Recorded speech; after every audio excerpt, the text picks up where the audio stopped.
thank you for joining our call today. I'd like to start with a roll call of the board members. So Pamela, if you could take us through that. Yes, so I would like to verify the attendance of Jürgen Witzbaum. Yes, here. Kirsten Margaret Hovey. Yes, I'm here. Thank you. Stian van Draag. I'm on the line, thank you. Thank you. Dwight Justice. Yes, I'm here. Thank you. Daniel Ingram. Hello, yes. Thank you. Judy Kuzewski. Present. Thank you. Hidemi Tomita. I'm here. Thank you. Vadekepat Nankumar. Yes, I'm here. Thank you. Thank you. Daniel Tyant. Yes, I'm here, present. Thank you. Thank you. David Russell. Yes, I'm here. Thank you. Eric Hespenheide. Yes, I'm here. Thank you. Michael Nugent, have you joined already?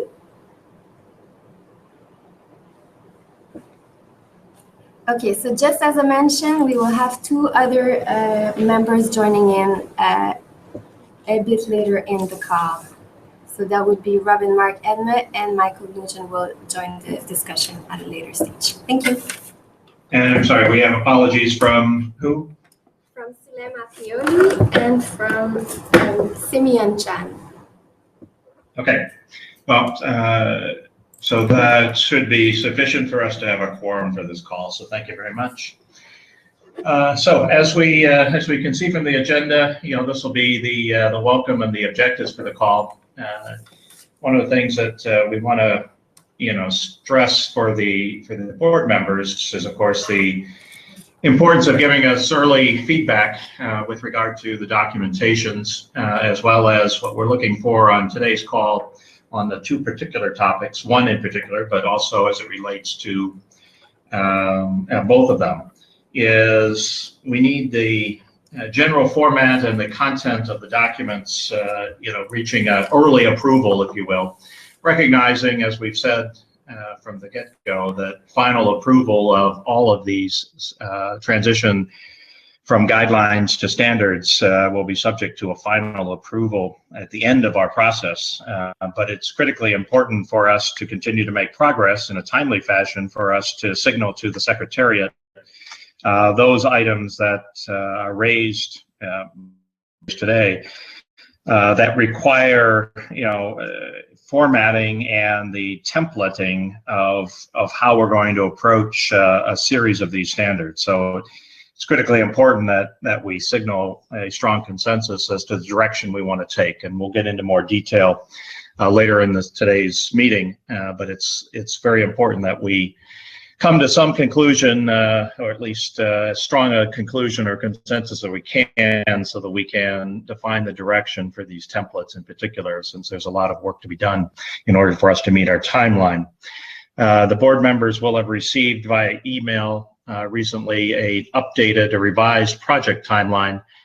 I would ask at this point if there's any comments that the board has, assuming that there are none, or that we can accommodate what their questions are, then we would publish this revised timeline after this call as part of the meeting minutes, and be available for the public. So any comments on the revised timeline? Bastian or Chelsea, did you want to highlight the couple of changes?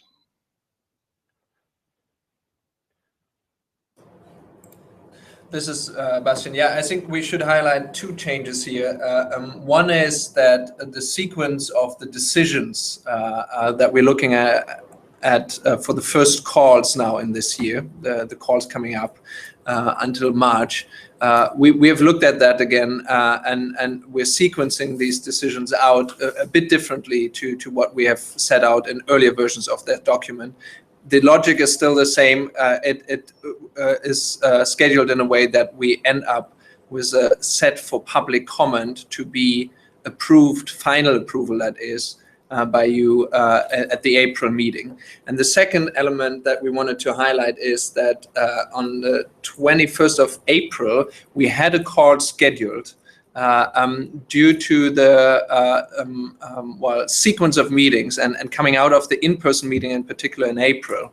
The team foresees that we won't have a time to prepare materials for that 21st of April call, and therefore we have proposed to cancel this call and take it off the list of direct engagements with the GSSB in the coming months. There is no other date scheduled for that. We will proceed with the project and the timeline as planned and set out in the earlier versions of the document, but we have dropped this particular call. Other than that, there are no changes that we want to bring to your attention at this stage.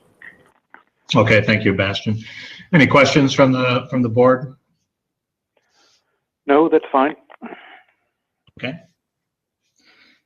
All right, so as I just mentioned, the revised project timeline will be published as part of the meeting minutes post this meeting.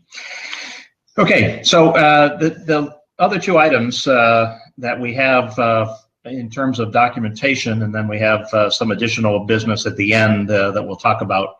But the first one being the transition to the standards, the templates specifically for the topic-specific SRSs and the general disclosure SRSs.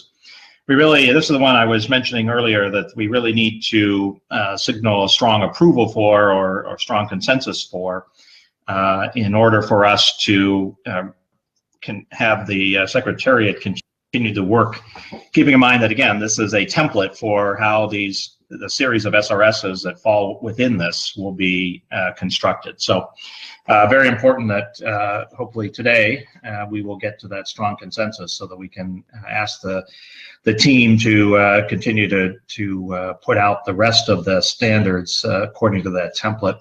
The second item will be review and discussion of SRS 101, the foundation standard. This one is not as critical for us to reach consensus on, and so we're still looking for input. And the team will take us through the specific points that you noted in the meeting materials that we're interested in getting the board's view on. So, Bastian, unless there's something else we need to do from an introductory standpoint, I would say let's ask Laura, or if you're going to introduce, or ask Laura to introduce the transition, review and approval of the templates for topic-specific SRSs and general disclosure SRSs. Yeah, this, Bastian, I think you've noted all the right points as introductory remarks, and Laura will now present items 1 and 2 and give a short overview of what the Secretariat, the Standards Division, is setting out for discussion. Good, thank you. Go ahead, Laura. Okay. Hello, everybody. This is Laura Espinak, and I will be walking you through this session now.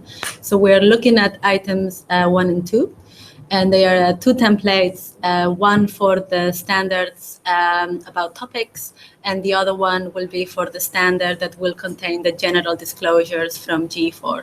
So if you can have those 2 documents in front of you, that would be great. And we've also circulated the slides ahead of the call. So if you can have that with you, especially if you're joining via the phone, that would be great. And again, the aim of this... Can I ask the Secretariat members to speak up just a little bit or get close to the phone? Because sometimes your voice fades and I think it's a microphone. Is this better now? Yeah, that is. Thank you. Okay. Yeah, as I was saying, the aim of this session now is to approve the templates and to agree on any necessary changes to the templates before we can go ahead and implement them across the remaining standards that we need to put together for the start of the public consultation. So I will brief changes we've made to the templates, and then I will give an overview of the preliminary feedback we've received from the GSSB ahead of the call. The GSSB has seen earlier versions of these templates in the past, back in November and December last year. And since we last met in December, the team has been working on implementing the feedback from the GSSB. And we also held a workshop in January with an external expert on standards writing. And he also gave us lots of feedback and suggestions for improving the templates and making them more user-friendly. We have made changes in 3 key areas.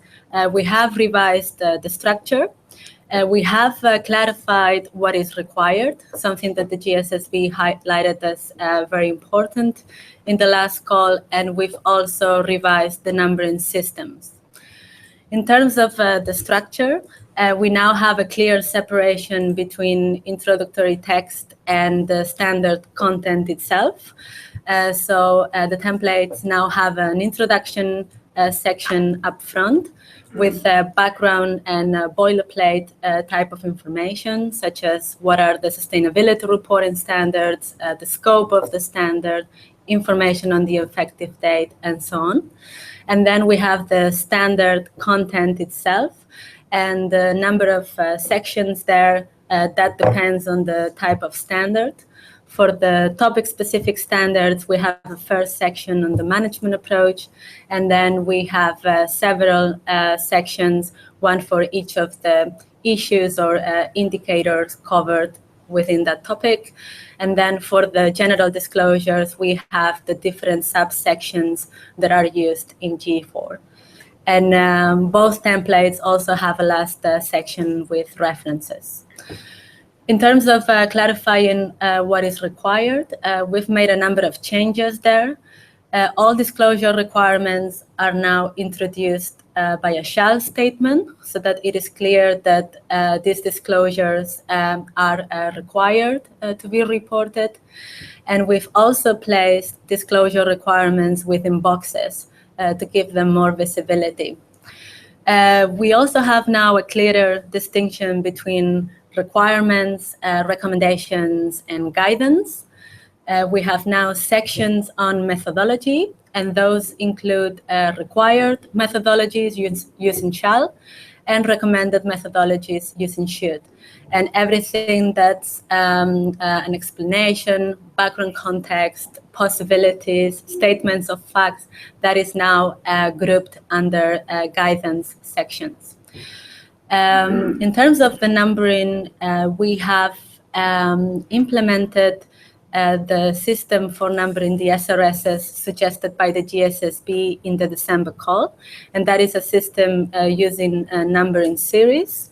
For example, 100 for the foundation standard, 200 for general disclosures, 300 for management approach, and so on. And you've seen that we have implemented that throughout the documents that you have received for this meeting. And also, we have simplified the numbering within the standards themselves to the extent that it was possible. And we have limited the different numbering systems that the templates were using in earlier versions. Now we have received preliminary feedback on the templates from you through a survey that we conducted prior to the meeting. And thank you so much to everybody who provided feedback. And overall, we see that there's been positive feedback on the templates, and that most of the members support the new structure and the new format, and that's great. And next to that, we've also received lots of comments. Some comments are fairly specific. They are specific comments on wording or the use of the instructive verbs. And the standard division can work on implementing those offline in the coming days. And we will be consulting with individual members when needed. And we've also received more general comments on how to improve the structure and the format. Some of those general comments are fairly straightforward, and the division will be able to implement them easily in the next days. For example, there was a comment on clarifying the status of non-shall text, and we can easily clarify that in the introduction sections of templates. We've got other comments that we will need to test in the coming days to see if they are feasible. For example, a comment was made suggesting making all of the shall statements in bold font or black letter. And as you've seen in the templates, in some cases, we have entire pages with requirements and shall statements. And if we were to make everything in bold font, that would mean that some pages would be full of black letter, and therefore the standards would be less legible. So we will need to test that in the coming days. Next to that, there were 2 points raised by GSSB members where there was no clear consensus. And for those 2 points, we would like to entertain a discussion now. One item is on the placement of should statements within the standards, and the other item is on the status of the aspect-specific management approach guidance from G4. So I suggest that we tackle each of one separately, and I can provide the background for each of these discussion points. So the first one is on the placement of the should statements. As you've seen in the templates, we now have a methodology section with both required and recommended methodology. And while most members were fine with this approach, some suggested separating the should statements from the shall statements. And several solutions were put forward. One could be to create a separate section on recommended methodology. And the other solution could be moving all of the should statements into guidance sections. The division looked at both options, and we evaluated the pros and cons of each. And whilst we think that option B, moving everything to guidance, would be probably the easiest solution for users to understand, we think that this option runs the risk that this content will be overlooked. And that's why we think that option A is probably the more satisfactory. And it will also result in a more future-proof standard. And it will allow the GSSB in the future to highlight certain things as highly recommended over other things that are probably not something that the GSSB wants to highlight. However, this option A, having a separate section on recommended methodology, could be seen as more complex because we would be adding yet another section or a layer of information. So a last option could be to stick to the approach that you've seen in the templates. So having all shoulds and shall methodologies within one section, but within that, the team can work on grouping all of the shall statements up front so that they are visible and that so that it is clear what it is required. And then we can move all of the should statements at the end of that section. So that is the background for this topic. And now I would open the floor for comments from the GSSB as to which option they would think would be more appropriate. Okay, thank you, Laura. So, comments from the board? I'd like to get in the queue. This is Daniel Tyler. Okay, well, go ahead, Daniel. I'd rather like the closing recommendation that we've just heard, which is to have the should and the shalls sort of distinguished in each section and maybe move the shoulds towards the end of the section or at the end of the section systematically, maybe having them highlighted, or if they are recommendations that they should be put in a box or in some sort of visual format that has them stand out as recommendations at the end of each section, sort of as a mini guidance, almost section within the section. Okay, thank you, Daniel. This is Dwight. Dwight, go ahead. I'm in favor of the recommendation being made for this reason. A should stands between a requirement, a shall, and it also, and on one hand, and guidance on the other. But it's closer to the shall in the sense that a should has an expectation that needs to be given serious consideration. Guidance is understood to be a form of assistance to help the report preparer understand what's going on and to provide advice as to how to do something. So should is closer to shall, and so therefore I think while you need to distinguish the difference between the two, I think it belongs closer to the shall. Okay, thank you. Other members? Yeah, this is Judy. Sorry, just to say, I'm in favor of option A as well. I like the way it flowed in the drafts that we've seen. I think it's very sensible. Thank you. Okay. Could you just remind me of how we phrased the obligation attaching to should and shall? Just one moment. So Michael Nugent, is that you? Correct, yes. Okay, so I just want to make sure that we note that you're on board here, so thank you. Go ahead. Jürgen is speaking. I'm also in favor of the option A. Because Jürgen, hold on just a second. We need to answer Michael's question. Okay. I'll just repeat the question. Yes, thank you. Could the Secretariat remind me of how we are phrasing the difference between should statements and shall statements, and then sort of guidance? I'll tell you what's behind it, is that I'm a little concerned about enforcement and what it means, and whether people, and maybe complexity, whether people will understand the difference between shall, should, and can, may. If we have 3 buckets, most standards, it seems to me, only have 2. You've got to do it, or you don't got to do it. So that's what I'm querying, I guess. Hi there, this is Chelsea Reinhardt. Just a clarification on that. We have defined, and I think you've seen in previous versions of the GSSB papers, although not this one, the little box with instructive verbs clarified.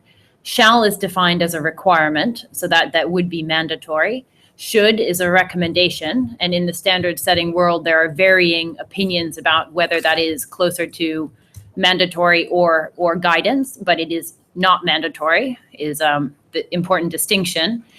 And we are in the process, together with Jack from this department, of going through the documents to standardize wording in the guidance to use more can phrasing, which is a permissive, a course of action, which is allowed. Okay, I'll just I guess express my concern. Having three buckets, you've got to do it. You really have to think about doing it, and you might want to do it. Basically, shall, should, can, or may. I think people might find that confusing. I'll just be interested, particularly preparers, what they think about that, and also auditors. That's a good point. Okay. This is Judy again. I tripped up on this fact myself when I was going through the documents, the fact that there are 4 different possible instructive verbs here. And just for what it's worth, it's slightly off topic, but for what it's worth, and in response to Michael's concern, I would personally probably get rid of may and just default to can. And then we deal with the fact that we have 3 and think about that a little bit more, whether 3 is okay at this point. Thank you. Okay. Okay, I'm Nankumar here. I'm for the option B, the very reason that it will be consistent with the existing guidance document. Also, it will be easier for them to understand what is the reporting requirement and what is the guidance. So I favor option B. Okay, thank you. Eric, this is Laura from the division. Just to respond to Judy's comment, we are already in the process of getting rid of may in the standard. So you would be looking at either shall, should, or can as the instructive verbs that we will be using.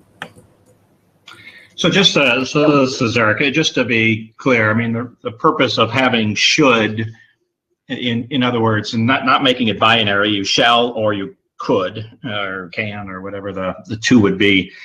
You know, the purpose of having should is as I understood it, to send a fairly strong signal that we believe that the GSSB believes that additional information would be very helpful and useful for readers of a preparer's report in understanding what they're doing. But it is of such a nature that either because of its complexity, other how cost to collect, whatever it may be, that it is in fact optional. But our purpose in saying it should be is because we believe it would add clarification or emphasis to the shall requirement. Is that right? That's correct. Yeah. Can I make a further comment? It's Daniel, silent. Yeah. Yes, Daniel, go ahead. In the spirit of trying to reduce the number of words, I know we're trying to go to 3, but maybe we can go to 2 by replacing can with should consider, so that we would have the shalls, shoulds, and should consider. I mean, it could be read the same way, I think. In every case you use can, why not use should consider? And that way we only use one word for the non-mandatory. Mm-hmm. I'd probably support that. This is Michael, Dwight. Michael, was that you that said you support that? Correct. Okay. Dwight, go ahead. Hello. Oh, sorry. Dwight? Yeah, this is Dwight. I think that there is a good reason to have a minimum of 3 buckets, but the difference is very clear to me. If you're talking about some form of attestation or certification or compliance level, then you have to have a minimum, and therefore you need to have a way of identifying that minimum, and that's shall. But there is a difference between what you can do, what you're able to do, and a positive recommendation. And I think that we need to say what is considered good practice, or what people are encouraged to do. And we should not couch that in more ambiguous words, such as we think you should consider doing this, because considering doing that means that we're saying, well, make sure you think about this. But we need should to mean we think you should do this. This is a recommendation. So, and I think it's entirely good, if we're going to encourage practice, good practice, that we make that distinction. And then the third bucket, which is more around guidance, I think there might be a value in preserving words like may and can, because at sometimes you want to indicate permission in the sense of allowable, and sometimes you want to discuss something that you're more able to do, whether or not you're allowed to do it or not. I mean, there is a fine distinction there that is kept by those 2 words, but nevertheless, I don't think that even if you use those 2 words, you're creating a new bucket. So I think there's 3 buckets. But I really think that should needs to be preserved for a positive recommendation that is not essential for certification or whatever we call it, compliance, but is definitely a positive recommendation for how something should be reported. Okay, thank you, Dwight. Other comments? This is David Russell here. I support that. I think that should is important. Not all reporting organizations are at the same level of sophistication. So there are some basic things that they must do. So they shall do. And there are some things that we really believe that we would recommend, so the should statements, and that's quite different from something that can or may be done. So I'm very much in favor of keeping those should statements to make those recommendations that this is the direction that sustainability reporting should go in. But because not all reporters are at the same level of sophistication, they may not all be able to do that yet. Thank you. Okay, thank you. Kristen here. Yeah, Kristen, please. Yeah, I agree with David. But it's not only about level of sophistication, but it's also about practicality and what is really material to report on for a reporting organization. Even though you have made or decided that a topic is material, that doesn't necessarily mean that all requirements or recommendations within the topic are material. So some sound judgment must be left for the reporting organization. Thank you. Okay, thank you. So I think we've heard from most everyone. Is there anyone who hasn't spoken in one way or another with regard to this? It is Theon speaking, Eric. I certainly support the notion as David and Kirsten tabled it for the same reason. So shall and should be included. Okay, thank you. So I would like to suggest that we take this apart a little bit because I think there is, notwithstanding whether we have 2 or 3 sorts of action statements, there is also the underlying question of should we move anything that is not shall out of the base document and into guidance. I think we'd like. I don't think so. Well, hang on. Let me finish, please. And so I'd like to, sort of bifurcate the discussion, and because I think that is one of the key considerations that the Secretariat needs in order to move forward. Is that if we're going to have anything other than shall in the statement itself, in the base document, we need to know that, because that I think, unless Laura or Bastian tell me otherwise, or Chelsea, that's an important consideration. Now, whether we have shall or can and should is another question, important question that we need to get to. But I'd like to hear some discussion about the placement of anything other than the shall statements in these templates. Can I speak now? Yes, you may. Jürgen speaking.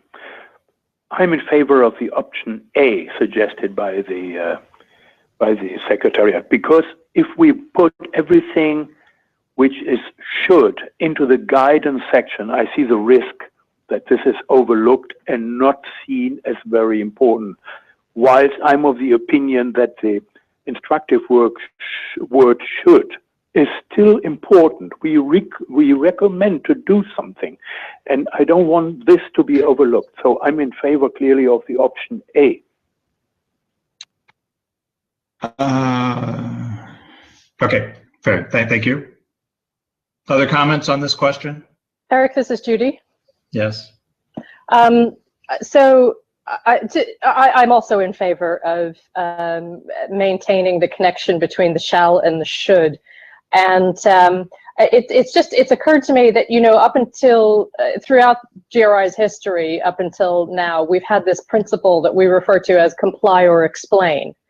And it means that, well, in general terms, that companies are expected to comply with the GRI guidelines or explain why they differ from or diverge from them. And I wonder if there isn't a certain comply or explain quality to the should statements, at least in my mind.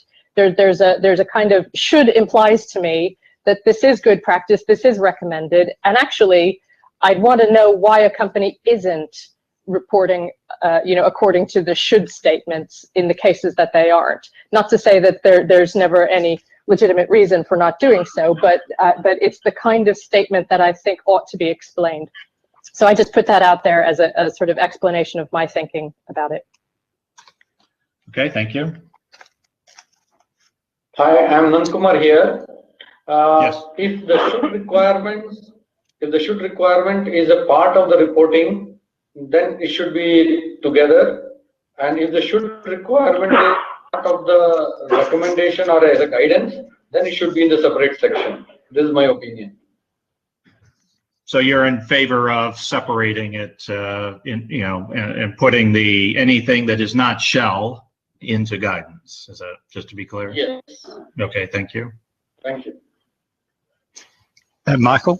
here? Yes, Michael, go ahead. If we have three buckets, I sort of agree with Judy about the nature of the middle bucket. It is sort of comply or explain. So we need to be clear that people need to turn their minds to these things and be prepared to justify why they haven't adopted them because of their particular circumstances.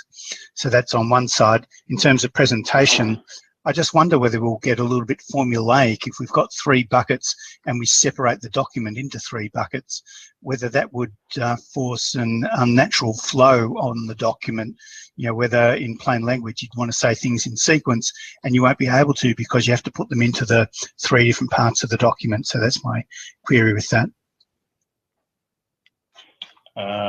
So is that in the form of a question, or do you believe we should keep the shall and should in one section and anything related to guidance of can or may, if we use those terminology in guidance? If I were going to do it, I would minimize the separation. Therefore, I would probably keep the shells in one place, whether they're disclosure or methodology, because not sure that's a perfect split anyhow. I would keep the shells in one place because that's what you really have to do, and I would mix into another place the shoulds and the cans. Yeah. Okay. Thank you. Just wanted to be clear. This is Daniel. I'd like to comment. Please. Yeah. So maybe we could keep the shalls and the shoulds in the section. The shoulds towards the end of the section. So there is a clear distinction. And I'm not sure how many mays and cans we really have, if there are not too many, if that's something that could be footnoted. So I have to keep it in the section, but in a very sort of minimal visual context. Okay, thank you. This is Dwight. Mays and cans, I think, are about guidance, and that's where they belong. Now, if the original question is between A and B, then obviously, based on what I've said earlier, I prefer A. But it seems to me that in A, there is this phrase separate section. Now, that can mean, depending on the level of the organization of the standard, it could be a separate section that is equal to the section where the shalls are and the guidance, or it can mean that within the section where the shalls are, there is a subsection or a paragraph that separates the shoulds out from the shalls. And so the question then seems to me to be how big a distinction in terms of the structure is necessary, because I think you could support A with a significant high-level structural change, or you could support A with a lower-level structural change, and I think either way is fine. Although I think I would prefer the lower-level change just to keep the flow simpler. Okay, so if I could, if we were to turn our attention to, and maybe Laura, you can point this out to us, as to how in the draft template document for emissions methodology that this comes into play, because I believe that I'm looking at that document, the Scope 1, direct Scope 1 GHG emissions methodology, lines 210 through 255. And I think what the Secretariat has laid out, and I believe is consistent with the proposal option A, is that you have in line 211 through 218 the shall, and then 219 through 231 describes the should, and then 233 through the end describes the guidance. So following Dwight's comment, what we could do is we could consolidate all should statements under one clause. So we could combine, in this example, clauses 2.3 till 2.6 under one heading or clause, so that it is very clear that there are three required methodologies. and then 4 recommended methodologies, and that would become 2.3. And that would be a way to keep both under the same heading in a more organized way. Kirsten here. It's difficult to come through today. When I was reading through the documents, I didn't react to this at all. And when I'm now glimpsing through it, I see that there is only a very few places that it isn't structured with all the shalls first and then all the shoulds following. And the few places that still are left with the shall coming after the shoulds, that is probably easy to organize. If there should be a new heading or not, that doesn't really matter to me, but I think we shall keep the shoulds within the requirement section, because that makes them stronger. It's more, it makes it clearer, and the minute we put it in as guidance, it becomes guidance, and very many would not read it. Okay, thank you. This is Dwight. My explanation was only to sort of sort out the questions we were discussing. Now, when I look at this on pages 12 and 13, I'm satisfied with what's there, but I would also be satisfied with the slight modification Laura has proposed too. I would like that. I think I would probably be against a higher level division, meaning that I think that it all should be in the same clause, and I think that's quite right. And the other thing, I just wanted to respond to something else. There is a difference. Should is also a standard in the sense that when we say what's the standard of reporting, it's the shalls and the shoulds. The guidance is not the standard in that sense. That's guidance to the report preparer. But to claim what a standard says, a standard requires you to do that, but the standard also says that you should do this. Okay, thank you, Dwight. So, I'd like to, draw this this discussion to, some sort of closure if we could. And I think what I'm hearing, at least, is that there is a couple of strong views that we should not include the should. It's getting confusing with the language. That we should, more clearly separate and put the should comments into the guidance section, and that we should just, leave the shall as the primary point. But I hear others that would agree with how the Secretariat has presented this, perhaps with where it works with the I would say subheading that Laura just mentioned in terms of grouping the should under a single clause as opposed to, and I actually, there may be some merit to that, because if you look at it, it's almost as though there's more elements of should than there is of the shall, and that of course isn't really the case, just by way of how we've structured this with the paragraph numbering, and so there may be some benefit to grouping that, such as the original shall requirement, which is up above in line 208, has been done. Is that what you're suggesting, Laura? Just to be clear. Yes, exactly that. We can test this approach for the next batch of documents that will be submitted next week, if that works with everyone.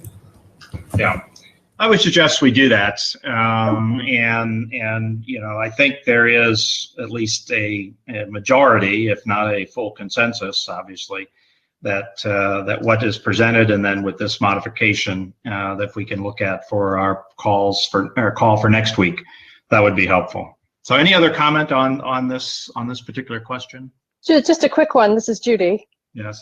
To me, the value of this conversation is in very clearly articulating what our intention is with this information, and not in attempting to design the document by committee. And I'm just curious, has anybody spoken to an information or content designer about presentation of this in order to make sure that it is understood in the way that we intend it to be? So this is Bastian. So next to involving a standards writing expert that has explored these different options a bit with us, we're also working with the design agency on the presentation of contents. And I think a lot of the intent that you are discussing, that is what we will brief the design agency on as well.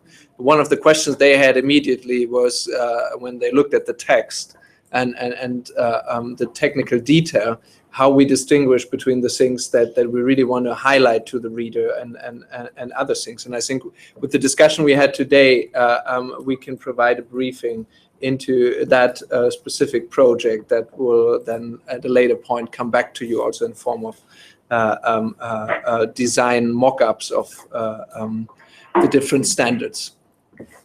Good, thank you. Okay, so I think we have a plan forward there. Laura, anything else on that particular question? No. So if there's no additional comments, we can move on to the last point regarding the templates. And Sorry, can I just make one comment? Yes, Michael, go ahead. Just about the design and this structure. I mean, the more you emphasize one thing, the more you are actually de-emphasizing other things. So if our design leads us to focus very much on the shells and maybe the shoulds, then we might end up more with the sort of scenario that Kirsten was pointing to, where people say, "Oh, it's guidance," we'll ignore it.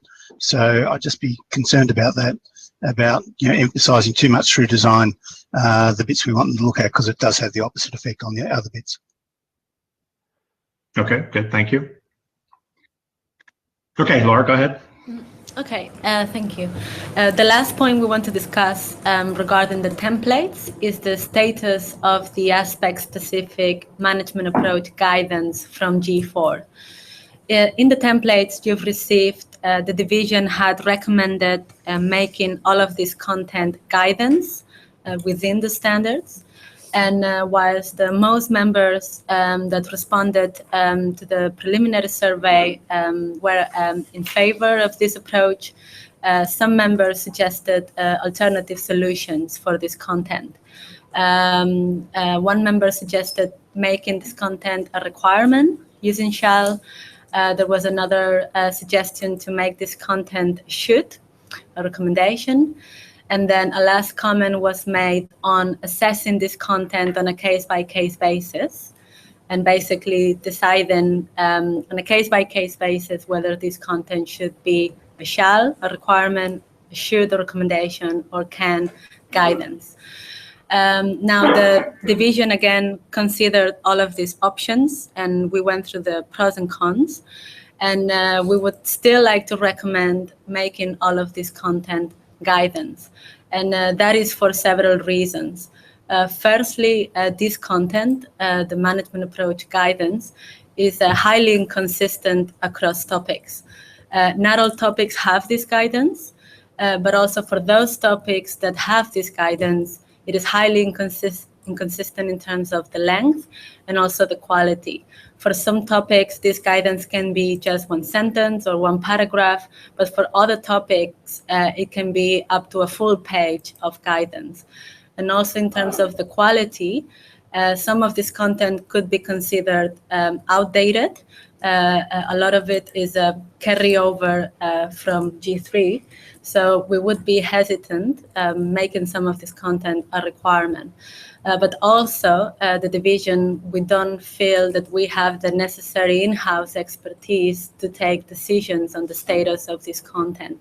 And that's why we would recommend making all of this content guidance, but in the future, as these topic standards get updated, we can review the status of this content and update it as needed.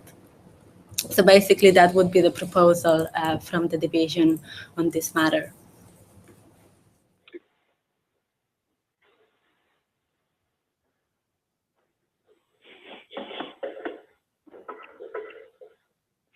You have an example of such content,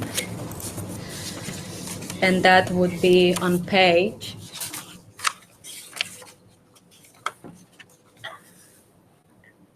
11, line numbers 185 till 187.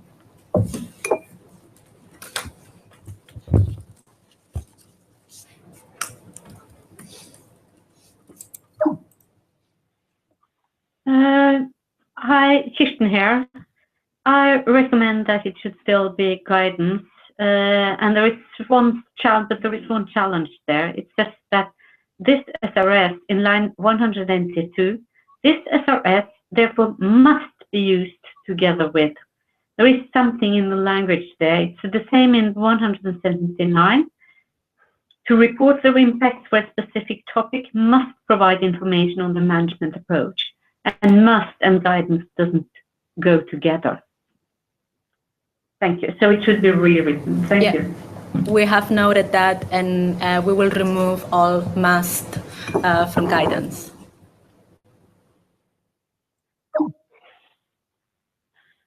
This is David here. I'm the one that was proposing a case-by-case view of this, because in some of these, an explanation of the management approach is absolutely essential, because different ways to do this can lead to very, very different scenarios.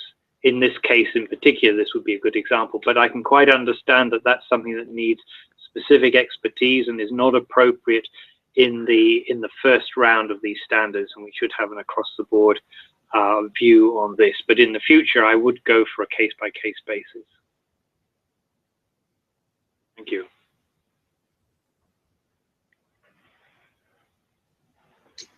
If we do, it's Michael here, if we do as suggested, that would not lock us in terms of format into always having this guidance, would it? We could change things later to a requirement or a recommendation. Absolutely.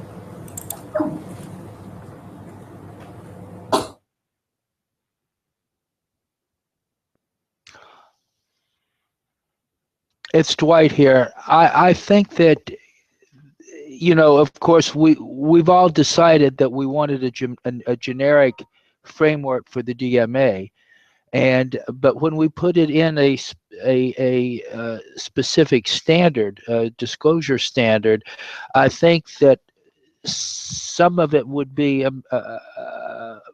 the use of the DMA would be conditional on what is actually reported on, and some of it would be guidance only. So I think that there's just going to be a mix, even with today's standard that we're making a transition of. I don't think it would be right to arbitrarily say, well, it's all been reduced to guidance, when in fact some of it probably should be at least a should. Yeah. Okay, thank you, Dwight. Other comments? So I think, you know, unless you, Laura or Bastian, would describe this as being a great burden, I think that this concept that David has talked about and Dwight has also mentioned on a case-by-case, I think is appropriate, because I can envision that somewhere in all of this that there will be some of this description of management's approach that we really want to see. And it may not make it to shall, but it certainly would be in the should category in order to make sure that we're actually getting to the same information in some reasonably consistent fashion across organizations. So, I guess, is there any sense that we shouldn't use a case by case? And I guess the other question, of course, would be, is that going to create some sort of procedural burden on the Secretariat? So I think what I can say about this is that it is an additional layer of work for the Standards Division at this point. Our main worry, as Laura has pointed out, is that the expertise, the topic level expertise, doesn't necessarily reside for all these topics within the standards division. So we would have to engage external parties on that. And that is where it gets complicated. I think to the extent that we have in the membership of the GSSB experts that can guide on certain subjects, that then we can approach that case by case.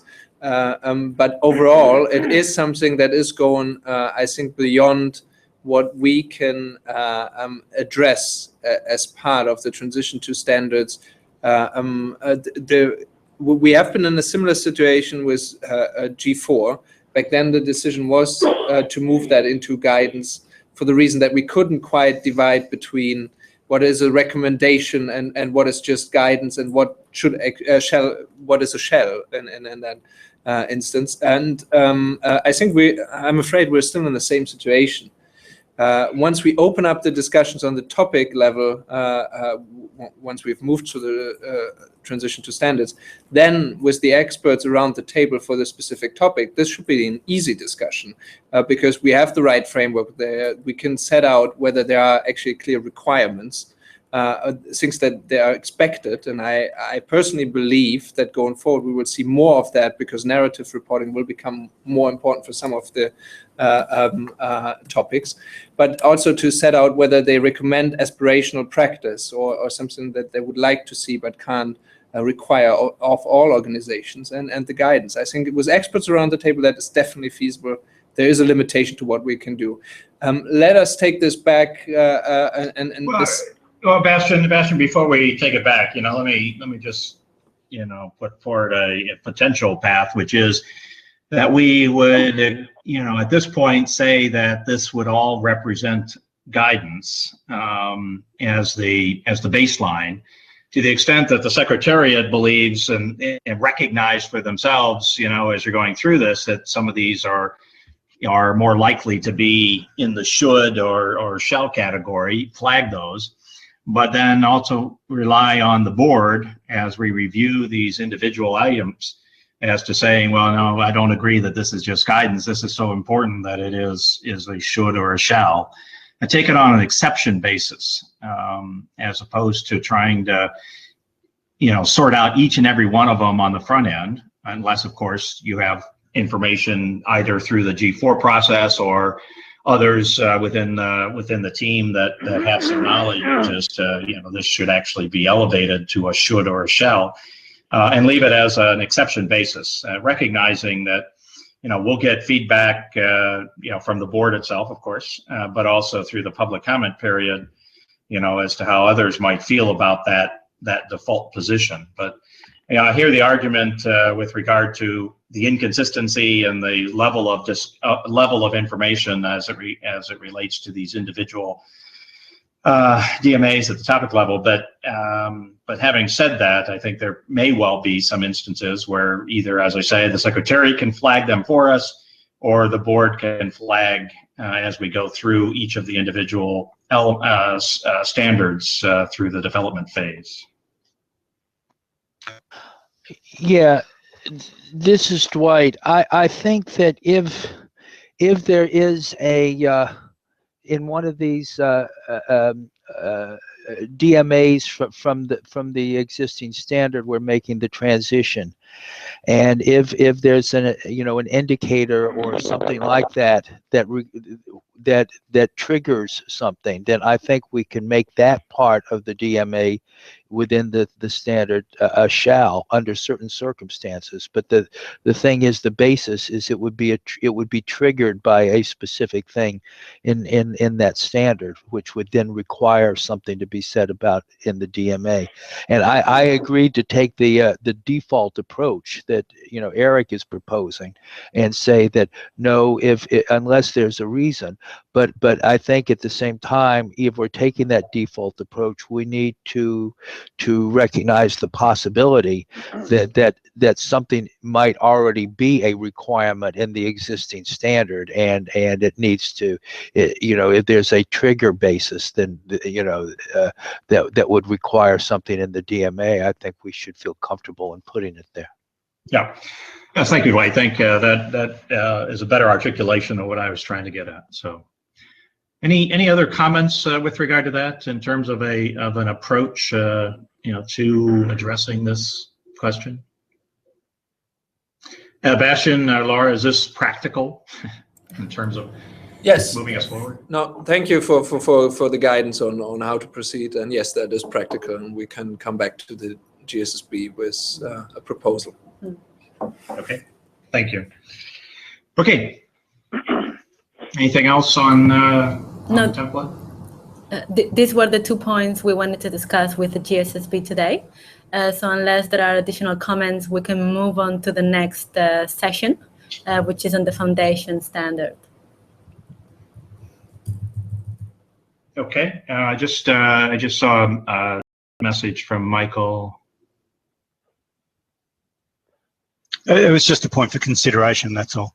Oh, okay, thank you. Okay, very good, just read it. Okay, so thank you, Laura, I appreciate that. I think the next section, Chelsea is going to take us through. Sure, thank you, Eric. So first I would just say it's very nice to meet you all virtually. I've been a part of this team now since the beginning of January, so it's been a very steep learning curve for the past 4 weeks. But I appreciate the feedback we've had so far from the GSSB, and I look forward to meeting you all in person in April. So we have this item on the agenda today is for review and discussion. So we'll come back to the GSSB for further review. I think you'll be discussing it again on the 3rd of March. So we're not looking for the same kind of overall consensus that you guys have very nicely provided us on the emissions and general disclosures template. We are looking for your input and your ideas, and hopefully some clear direction for changes that are required. And we will then go ahead and rework this draft in the upcoming weeks. So we're looking now on the PowerPoint for those of you who are following offline. Summary of main changes in this document. So the GSSB looked at an earlier draft in December of the foundation standard. And just to remind you, this is the overarching introductory standard, which is intended to be the gateway or the entry point to users to help them figure out and navigate this new structure of standards. So we have created some new content. Some of it probably needs further work. In part, this was really just to test out the new structure with the GSSB and to see how this felt for users. So the new structure has an introduction with background information, has a section that's specifically about this standard, has a new section called Using the SRSs for Sustainability Reporting, which tries to tie together really the process that we want reporters to be going through in applying the reporting principles, defining their material topics, and then completing the necessary disclosures for those topics. We've then moved the in accordance options further down in the document, and we've reframed that as claims related to use of the standards. And I'll talk a little bit more about why we've done that later on. And then at the end of the standard, we have the reporting principles, which remain as principles, although they are referenced in other sections of the document. One of the reasons that we've restructured the in accordance options is because of the amount of confusion we've heard about users in terms of getting quite tied down with the in accordance options at the very beginning of the document, and then trying to use the guidelines or the standards all around their in accordance criteria. So what we wanted to do is to really emphasize the process of sustainability reporting, the use of the principles, the use of a materiality assessment, and then to really have the in accordance options relate to the claims or the public statements that organizations can make based on how extensively they've applied the standards or the SRSs. So next slide. For those of you who filled out the survey ahead of the call, again, thank you. It's really useful to us to have that early feedback. It gives us some information to synthesize and prepare ahead of this call. Generally, we had quite positive feedback on the new structure and layout. So for those of you who responded, in general, you found it relatively logical and easy to use. A couple of requests to have less text. I think that's always our goal in this division, and we are working on cutting down as much as we can, but we appreciate your suggestions for how that can happen. There was general agreement that yes, in the foundation standard, we should require all the reporting principles to be applied. So currently in the guidelines under G418, we require use and documentation of the principles for defining report content. We've actually omitted in the disclosures the quality principles. And we'll discuss later about the use of documentation for that. Most of you also agreed with the proposed criteria for the SRS reference claims, which is really the third claim option. So for reporters who are using the standards or sections of the standards but aren't meeting the in accordance criteria, this is the option that exists for being able to use the standards and talk about them. So there are a couple of topics that I think warrant some further discussion, and hopefully we'll reach some consensus or direction on this call. The first of these points is about should we require in the foundation standard that reporting organizations are not only applying the principles, but are also documenting how they've applied them. So to remind you, we do officially have this in G418 already for principles for report content. It's quite inconsistently reported and often, I think, misunderstood, but it does exist today for half the principles. And really, this is a question for the GSSB about what our aspirations are for the standard and what the intent is and how we want the principles to be used going forward. Second question, which probably merits some discussion, linked to that one, is about whether or not we should expand the existing disclosure G418 to also include the quality principles, and whether we should also be relocating it into the foundation standard, or whether philosophically we want to keep the foundation standard a separate document without disclosures in it, and we would just reference then the related disclosures in the general disclosures.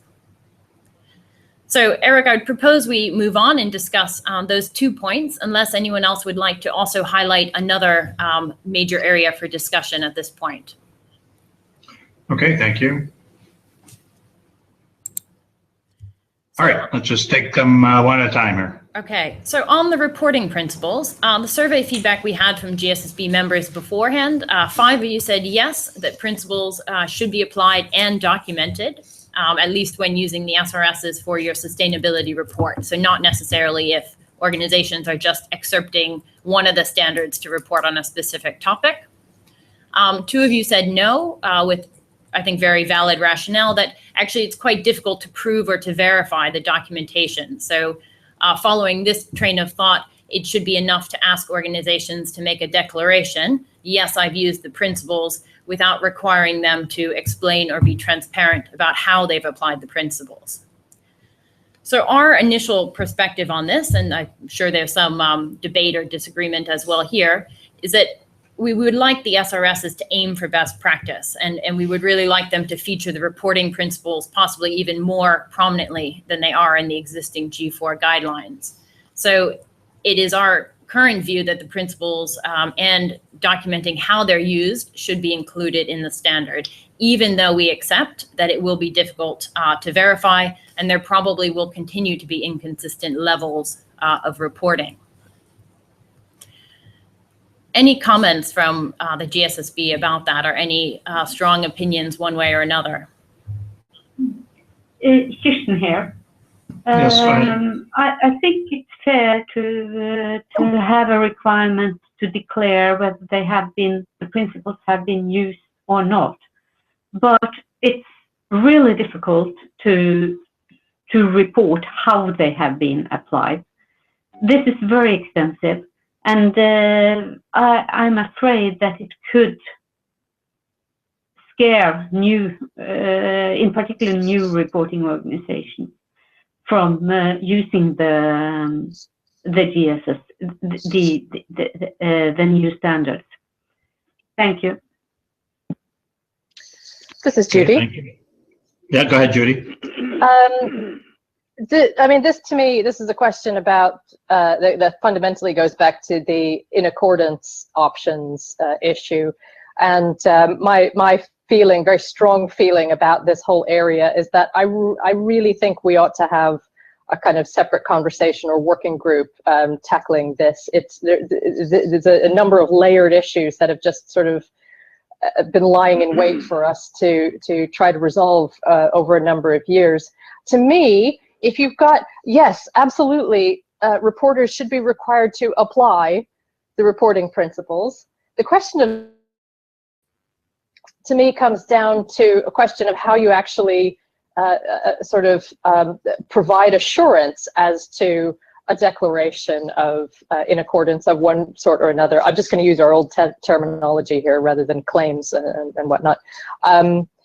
If you've got, I think that if you don't have it as a requirement, then you will have two groups of reporters, some of whom are subject to searching questions by third-party assurance providers who will require them to produce internally, for assurance purposes, evidence of the claims that they're making.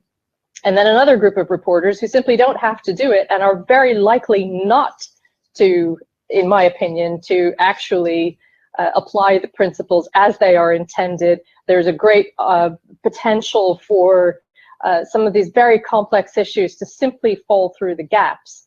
And I don't want to, at this stage, say which scenario I prefer. I really don't. I'm not wild about either of these scenarios, either making it an absolute requirement to report transparently about how they have implemented the principles, or not making it a requirement, because to me it's just bound up so tightly in the question of certification and assurance, which we've just not dealt with. Thank you. Okay, thank you. Other comments? Hi, I'm Nandkumar here. I'm of the opinion that it is the reports that I have verified till date, this is very difficult to report in detail. So I go with the opinion that yes, there should be a declaration on how the whether the principles have been applied or not, but a detailed description is not warranted. This is my opinion. Thank you. Okay, thank you. Other views? It's Dwight. That's Dwight. I have to admit, I'm very torn on this question for different reasons.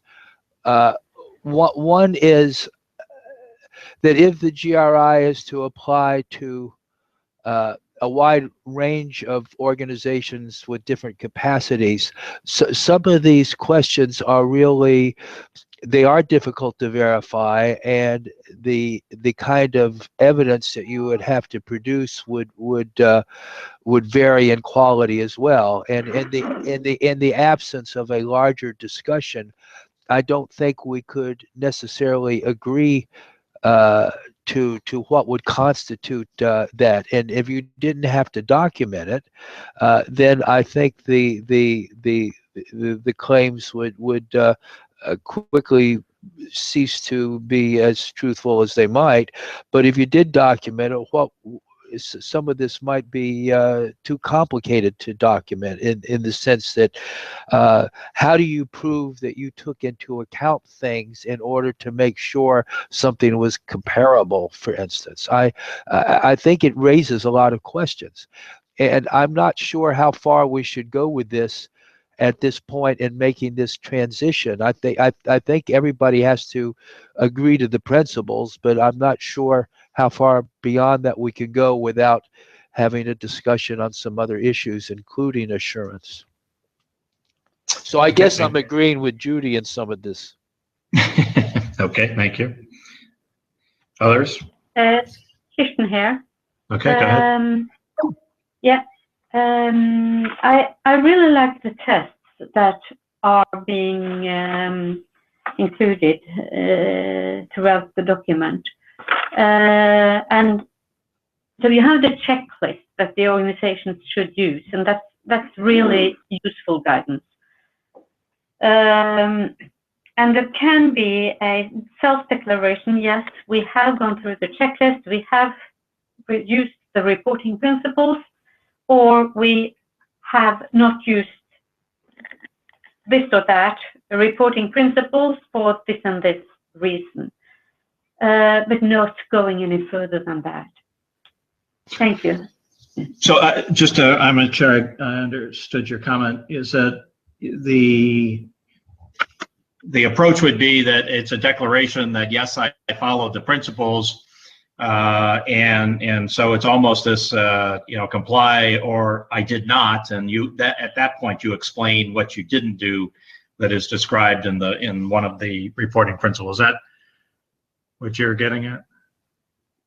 Yeah, that's what I would say is the furthest we could go on this issue. Yeah. So we make the, if someone declares that they... I have no problems not including it, but this is the furthest I think we should go. Thank you. Yeah. Eric, this is Chelsea here from the Secretariat. Just a quick comment. I mean, we do have to acknowledge that right now under G418, the bar already does require the application of at least half the principles and an explanation of how those were applied. So just to be clear on the feedback we're getting from the GSSB, I guess the question that we put on the table is whether that should be expanded to also include the quality principles. But we're not really talking at this point about changing that disclosure or taking out elements that have been a part of the G4. Is that correct? Can we just clarify that maybe with the GSSB, even though we're acknowledging that they're being reported imperfectly today? Can I ask a point of clarification on that, please? Sure. Michael? Yes, Michael. We're talking here about, this whole discussion is about when you are preparing a report. Is that correct? Rather than when you're using one or a few standards to report on a particular facet of sustainability. Yeah, that's correct. Okay, thank you. Thank you. And when we say document in this slide, are we talking about internal documentation? Are we talking about an assertion, or are we talking about an equivalent of G418 where you have to document in the report, so disclose? It's a good point, a very good clarification. I think we're talking about the equivalent of G418, which would be an explanation included in the report. But that there is some flexibility for us. I mean, this issue arose in drafting that foundational standard, that it felt for us a little bit awkward to be requiring the use of only half of the principles in the foundation standard, because why have the remaining principles if we never expect them or require them to be used? So that's why this has come about in this new version of the SRSs. Okay, can I put my position? I think I understood everything that everyone said, and I agree with a lot of it because it is quite burdensome. But I also understand what you said, Chelsea, about this is already being in there. So I would actually transpose it without changing it. I would simply stick with what we've got, because you can't really lower the bar, and I wouldn't expect us to increase the bar either. Okay, so just to clarify that, Michael, it's a good point. Your proposal would be that in the foundation standard, we would require the use of the principles for defining report content. We might recommend the principles for defining report quality, and then we would refer over possibly to the existing disclosure, which requires an explanation of how those were applied. Is that correct? My understanding of the existing one is the explanation of how they were done only applies to the reporting principles, not the content ones. It's the content, not quality. Okay, sorry. The other way around. So, yeah, I would stick with what we've got. Okay. But do we not require application of all of the principles somewhere in the current guidelines? No, this triggered this discussion a bit on our end. No, we don't actually. There is no statement required from the organization that it has indeed applied all the principles in any way, and we're capturing the application of the report content principles through this G418. But that's what it is. So carrying it over is I think in light of what the ambition of this project was, is I think well, we can communicate that, but there is this aspect of, do we have to set out in the foundational standard that we indeed require the application of the quality principles for sustainability reports that are written based on DSS going forward. And I think the quality principles, but we will come to that later, is also a question in relation to the reference reports. So the reference standards, individual standards, because the quality principles might apply on that level as well. This is Daniel. Would it be that radical that we make that bold step of requiring the application of all the principles?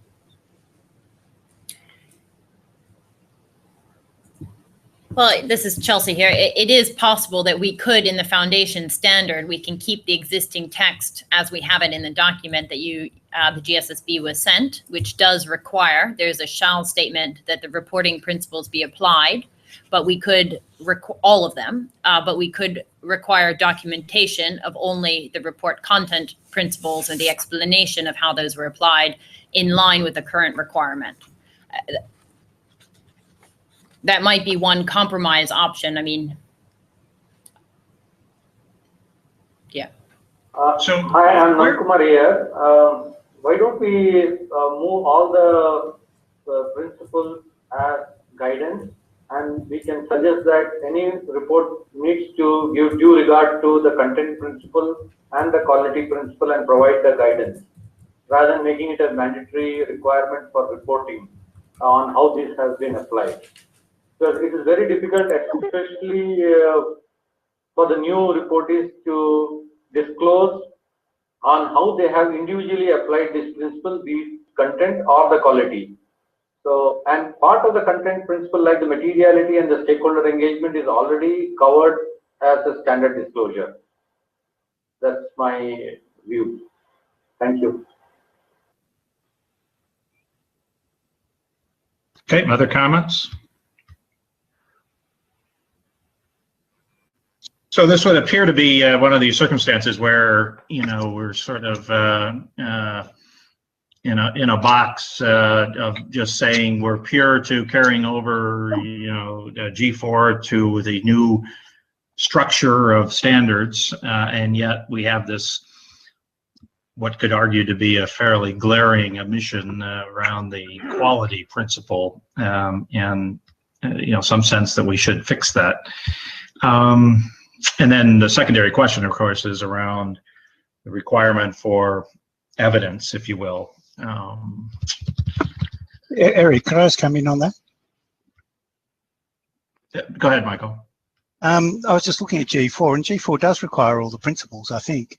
It, you know, for each of the principles, it says you should do this and you should do that. So there's a should statement associated with all the principles. So that is actually a requirement for every principle, I would have thought, to apply it. Well, including the quality? Yes. Are phrased as should statements. It is a little tricky for us to interpret the use of the instructive verbs in G4 because there is a bit of a mixture today. But Lada has pointed out that those aren't part of the criteria for in accordance. So there is, although they are phrased as should statements, the practicality of how those are being required or viewed as mandatory is probably quite inconsistent. I must say that in my mind, they had always been required, and that was a big leap forward from G2 to G3, actually, was the requirement to put in principles. So, yeah, I think it was more a drafting problem. Excuse me, Michael, this is Judy. I mean, absolutely. I think that certainly in my understanding, the requirement to apply the principles exists. Where there's a divergence is where there's a requirement to disclose something about how you applied the principles. And we've only elected up to this point to include the content principles in that disclosure requirement.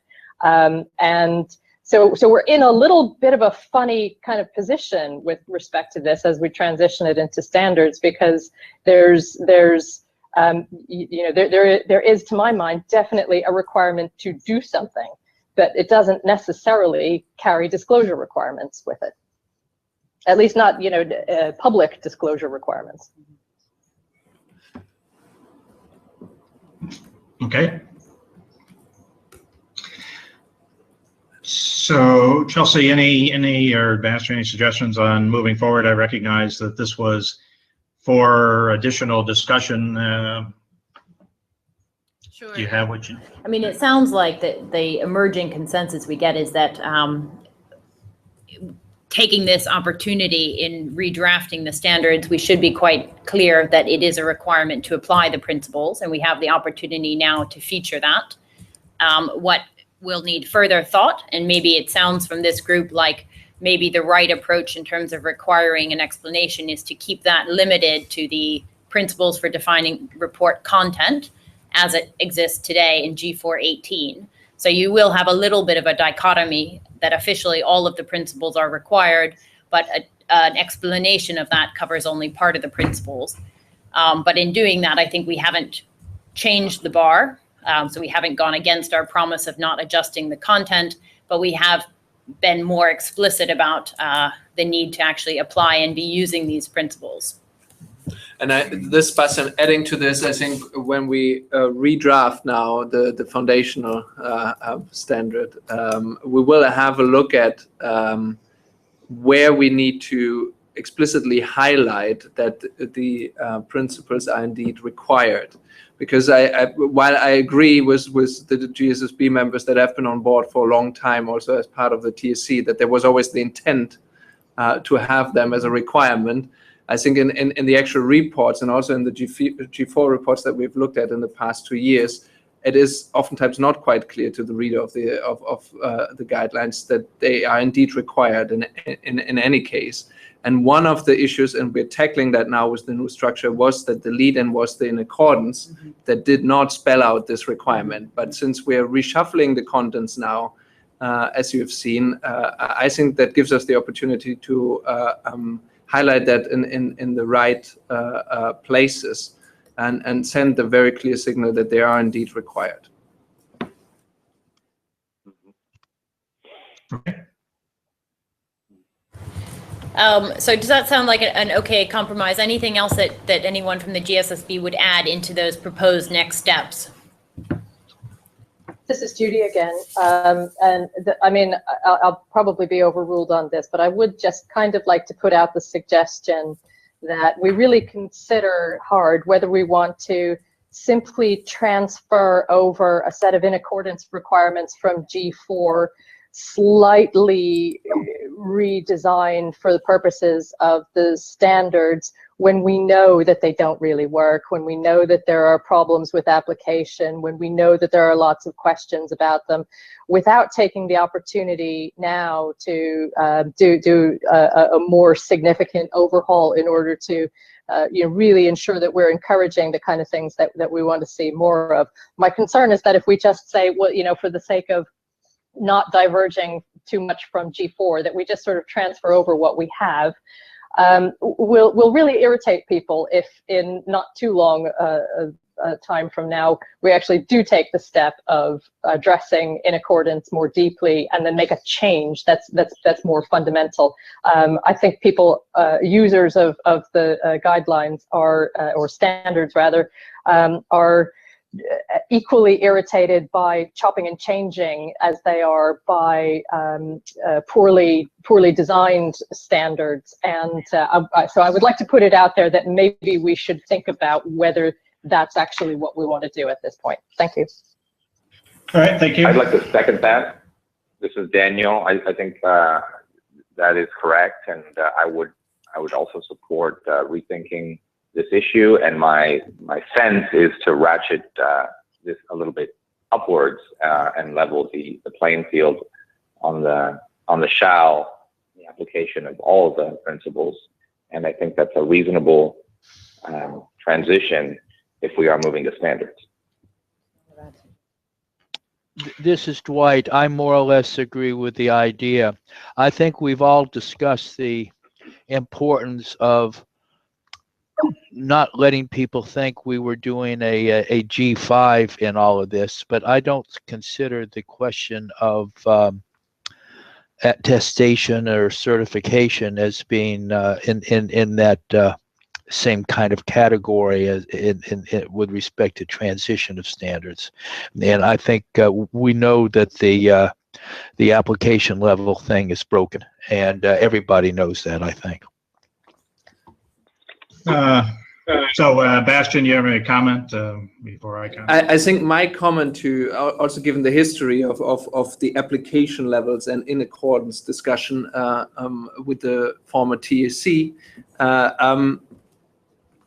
if the GSB chooses to open this discussion at this stage and re-evaluate whether in accordance as it stands now is fit for purpose for the standards, or whether the GSB wants to move to a much simpler either you are in accordance or you're not with the standard option.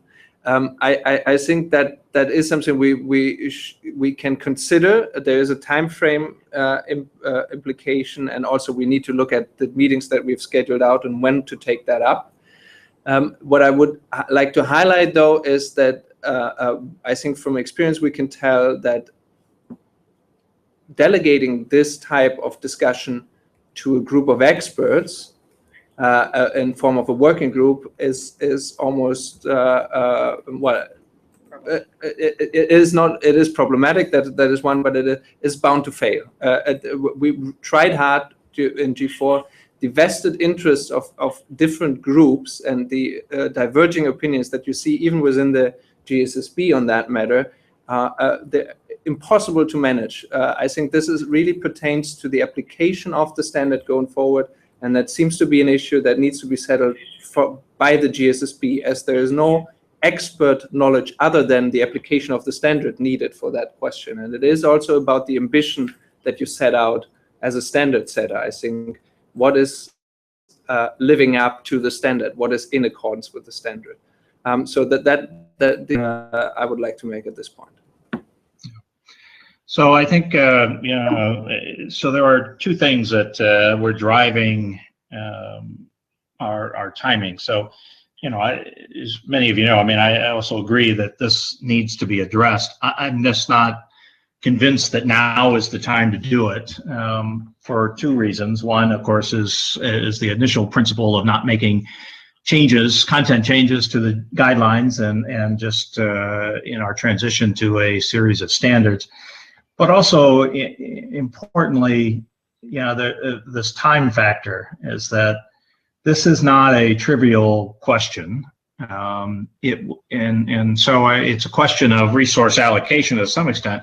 Also, would challenge a little bit, and Bastian, maybe you can help me out with this, but I would challenge a little bit that there is mass confusion about this particular requirement or this idea of in accordance. I know that there was initially, but I'm not, is it supported by evidence, Bastian, that there is still widespread confusion and angst and anger about this in accordance? That sounds very. No, I think we are in a situation where what we see is in the application of the in accordance criteria, there is certain degree of interpretation. So core reports are not necessarily core reports, comprehensive reports are not necessarily comprehensive reports. There is also consistent feedback that many reporters or those that apply the standards like the old system better, where you had a progression from A to B to C or C to B to A. And I think on the other side, we have clear feedback from those that use the information and look at reports that we've made the right step with G4 to move out of such a system. And that there is now a clearer expectation set out. And I think also from practitioners that have dealt multiple years now with G4, you can also see that they get to grips with what is set out in accordance with core and comprehensive. So we're seeing the question for us is always to what extent we can control this degree of interpretation. I think many would expect in the medium term that if we set out standards and we move to the SRS, that we lose the different levels, and there's just one clear expectation you perform against. I think that is also something that we keep hearing. To also respond, so it is not that reporters come back regularly and say that we can't work with the current system. That is not the feedback we're getting.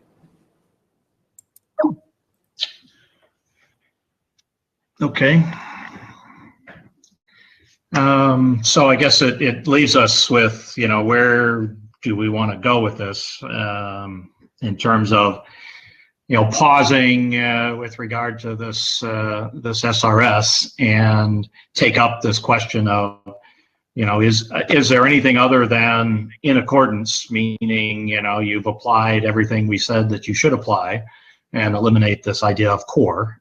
This hasn't gotten into discussion of SRS referenced, but I'm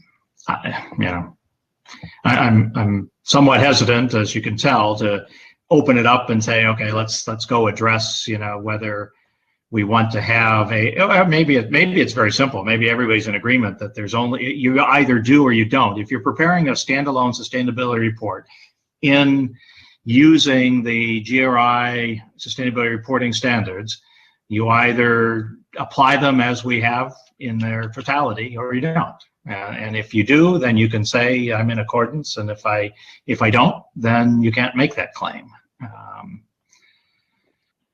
But I don't know if it's as simple as that. Can I just sort of reply to that slightly?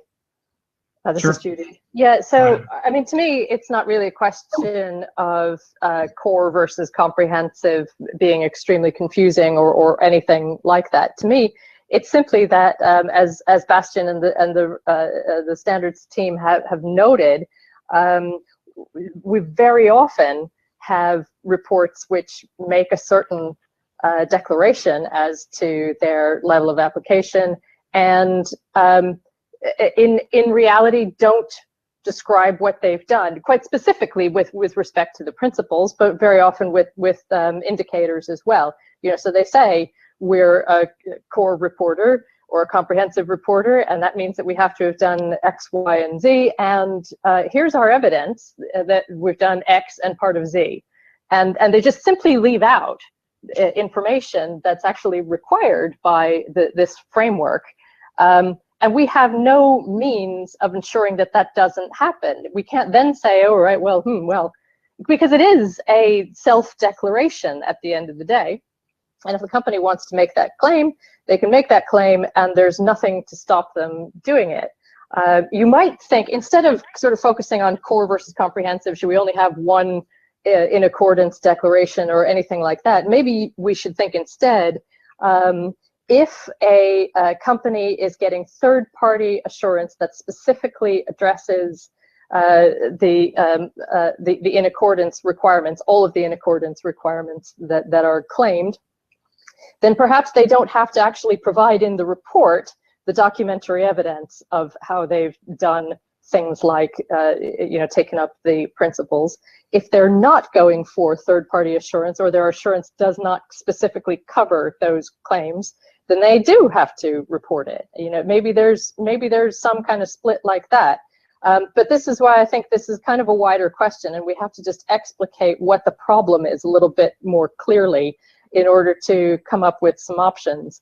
And I quite appreciate the fact that we do not have spare time to do this.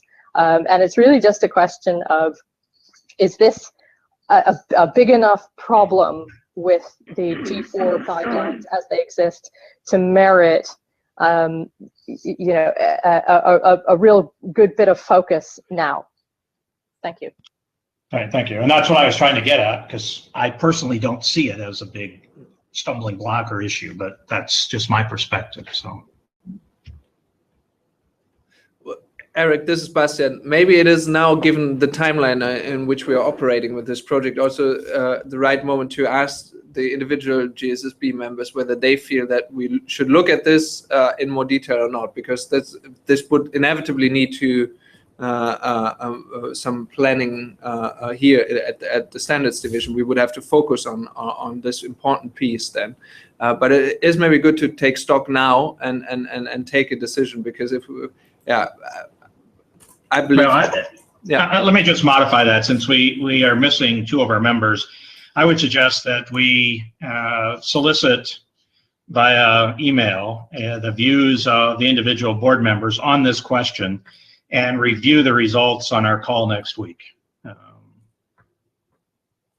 So I want to be, if we're going to call for a vote of some sort, I'd like it to be of the entire board, and we don't have the entire board on the call. So can we take up that question electronically and review the results next week? Okay. I'm okay. So for the question that we're going to ask, is it about reopening the in accordance? Well, that's what you just suggested. No. But so just to, so okay.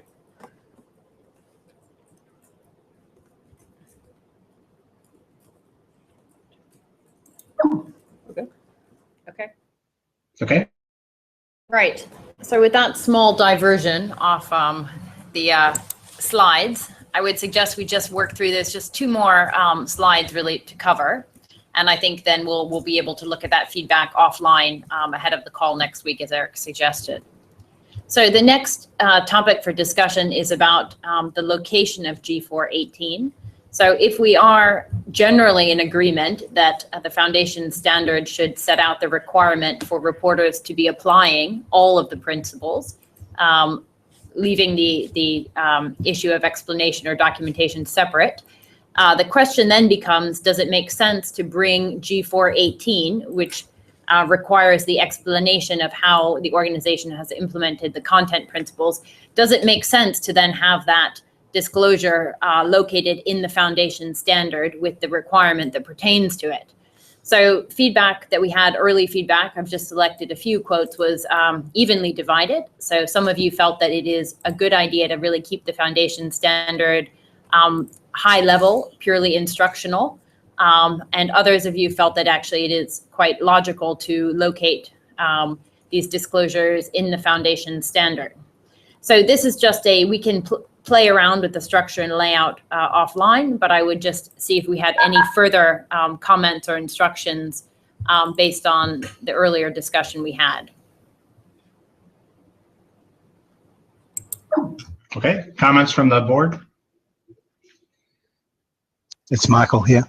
I'd prefer to have requirements in the foundation standard because it will make people look at it. It's down here. I agree with Michael. It needs to be in the foundation. Anand Kumar here. I also agree that it should be in the foundation standard. David here, that's what I said before in one of these responses here, that it's the place to put it. It gives it appropriate prominence. So yes, I support that.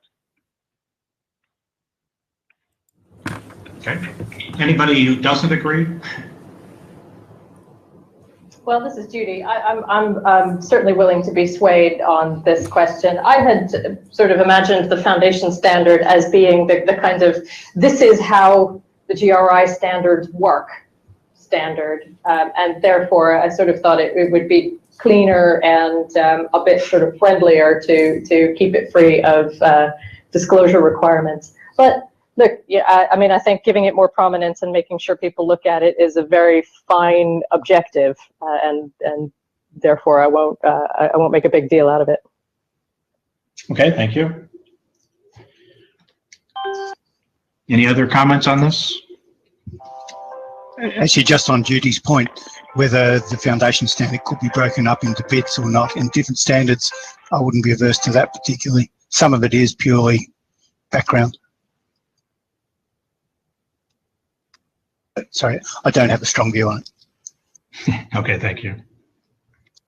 Hey, Eric, this is Chelsea again. I think it sounds like we can, for the next draft of this standard, which will go back to the GSSB for review, we can play around with locating the disclosures in the foundation standard, and then the GSSB will have a chance to look and see how that feels in practice, and we can make a decision whether or not we're comfortable with that going forward.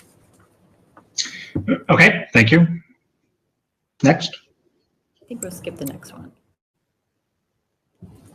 So I think it's worth skipping this one because we've talked about the various points on this. So I think, Eric, that closes the discussion that we wanted to have about the foundation standard. maybe it's worth just opening it up to any other comments from GSSB members. This really is a great chance for you to highlight anything that you don't like or want to have changed, because it gives us adequate time to work through that with good quality in line with the project plan. So this is Judy again, if you don't mind. Okay, Judy, go ahead. Yeah, so I had a comment that I actually put on the survey for next week's conversation, but since you asked, I would simply like to raise the issue that these documents are definitely starting to come together, and they certainly reflect the design principles that the GSSB put on this project, which is great and a success in its own right. But they're starting. It's become clear to me that these are going to look very different from what the users of the G4 guidelines have become accustomed to. And this makes me nervous because many of you will recall that we didn't exactly cover ourselves in glory with the public comment process for the G4. We landed a 230-page PDF on our stakeholders without really enough consideration to how it would be understood and received. And so I would just like to put it out there that I really want us to avoid doing that this time. There's no getting around that they're going to look very different. I think there are things that whether it's the standards board, whether it's GRI, I'm not sure who should be doing around this. But I would like, for example, specifically to recommend that we have commissioned one or more animated videos to really help people understand how it all works and fits together, and that we should try to do this just as soon as we can, so that when these drafts are exposed for public comment, they are the likelihood that they'll be understood and appreciated is greater than it will be without them. Thank you. Okay, thank you. I think that's in line with some of our earlier discussions around I'll say the detailed and very hopefully enlightened mapping of the G4 to the series of standards. And so I think that you're emphasizing that point. And these will inevitably look different. They have to, because it's the whole structure of guidelines as they had been promulgated previously to the set of standards necessitates a change. And I think you're just emphasizing the point that getting people comfortable with change is never easy, and it's going to be incumbent upon us not to wait to provide that the description and the illustration perhaps of how to apply the standards, and that they aren't all that different than the guidelines. Is going to be go hand in hand with with the publication of the standards. So thank you for that. Any other comments?